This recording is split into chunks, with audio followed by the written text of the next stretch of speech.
ആക്രമണം നടത്തുന്ന ആൾക്കാർക്കെതിരെ ഒരു തരത്തിലുള്ള നടപടിയും സ്വീകരിക്കാറില്ല.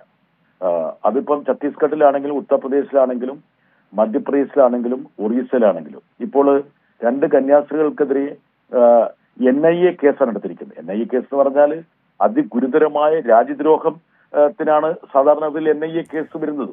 ഇപ്പോൾ അവർക്ക് ജാമ്യം കിട്ടി എന്നുള്ളത് ഒരു സാങ്കേതികത്വം മാത്രമാണ്.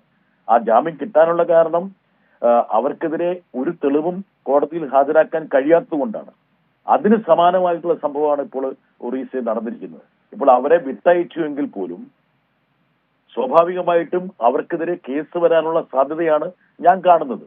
ഇപ്പോൾ 2 കന്യാസ്ത്രീകളെ ജാമ്യത്തിൽ വിട്ടയച്ചു, എന്നാൽ കേസ് നിലനിൽക്കുന്നു എന്ന് പറഞ്ഞതുപോലെ തന്നെ ഈ അച്ഛന്മാർക്കും ഈ കന്യാസ്ത്രീകൾക്കുമെതിരെ ഒറീസയിലും കേസ് ചുമത്താനുള്ള സാധ്യതയുണ്ട്. അത് മാത്രമല്ല, ഈ ഒരു ആക്രമണത്തിലൂടെ അവർ നൽകുന്ന സന്ദേശം എന്ന് പറഞ്ഞാൽ ഇതുപോലുള്ള ആക്രമണങ്ങൾ അവരുടെ സന്നദ്ധ സഹചാരികളും അവരുടെ സംഘടനയിൽപ്പെട്ടവരും മറ്റു സ്ഥലങ്ങളിലും നടത്തിക്കൊള്ളണമെന്നുള്ള സന്ദേശമാണ് അവർ നൽകിയിരിക്കുന്നത്. ഈ ഛത്തീസ്ഗഡ് സംഭവം നടന്ന ശേഷം RSSന്റെ ഏതെങ്കിലും ഒരു മുതിർന്ന നേതാവ് അതിനെ അപലപിച്ചോ? യഥാർത്ഥത്തിൽ അതിന് ഇന്ധനം പകരുന്ന രീതിയിലുള്ള സംസാരമാണ് നടന്നത്. അതായത് ഇവരൊക്കെ മനുഷ്യക്കടത്തിന്റെ ആൾക്കാരാണ്, മതപരിവർത്തനത്തിന്റെ ആൾക്കാരാണ് എന്നുള്ള സന്ദേശമാണ് അവർ നൽകിക്കൊണ്ടിരിക്കുന്നത്. അതുകൊണ്ട് പരസ്യമായിട്ട് ഈ ആക്രമണ പരമ്പരകൾക്ക് ആഹ്വാനം നൽകുന്ന ഒരു സമീപനമാണ് കേന്ദ്രം ഭരിക്കുന്ന പാർട്ടിയുടെയും അതുപോലെ തന്നെ ആ പാർട്ടിയിൽ നിയന്ത്രിക്കുന്ന സംഘ്പരിവാറിന്റെയും ഭാഗത്തു നിന്ന് വരുന്നത്.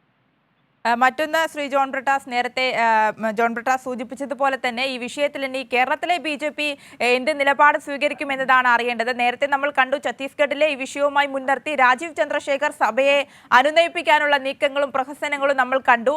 സമാന രീതിയിൽ തന്നെയായിരിക്കും ഇത്തരത്തിൽ ഒഡീഷയിലെ ആക്രമണത്തെ തുടർന്നും അവരുടെ ഒരു നീക്കങ്ങൾ. ഈ 2 നിലപാട് സ്വീകരിക്കുന്ന ഒരു സമാന സാഹചര്യം തന്നെയായിരിക്കും ഈ വിഷയത്തിലും കേരളത്തിലെ BJP സ്വീകരിക്കുക എന്നതാണ് ശ്രദ്ധേയമായ കാര്യം.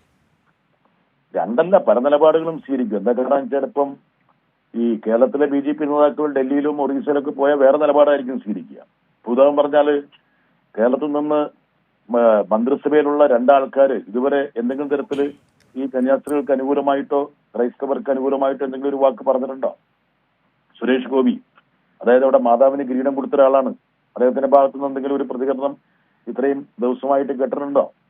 ജോർജ് കുര്യൻ കത്തോലിക്ക സഭയുടെ പേരിൽ മന്ത്രിസഭയിൽ അംഗത്വം മേടിച്ച ഒരാളാണ്. കമാന്നൊരു അക്ഷരം പറഞ്ഞിട്ടുണ്ടോ? പറഞ്ഞ അക്ഷരങ്ങളെല്ലാം യഥാർത്ഥത്തിൽ ക്രൈസ്തവർക്കെതിരെയുള്ള അക്ഷരങ്ങളാണ്. അതുകൊണ്ട് 2 മുഖമൊന്നുമല്ല, പലതരത്തിലുള്ള മുഖങ്ങളും ഭാവങ്ങളുമാണ് അവർ പ്രകടിപ്പിച്ചുകൊണ്ടിരിക്കുന്നത്. ഇനിയും ആ ഒരു നാടകം തുടരാനുള്ള സാധ്യതയാണുള്ളത്. അതിൽ എന്തായാലും പെട്ടുപോകരുത് ന്യൂനപക്ഷങ്ങൾ എന്നുള്ള അഭ്യർത്ഥന മാത്രമാണ് എനിക്ക് നടത്താനുള്ളത്.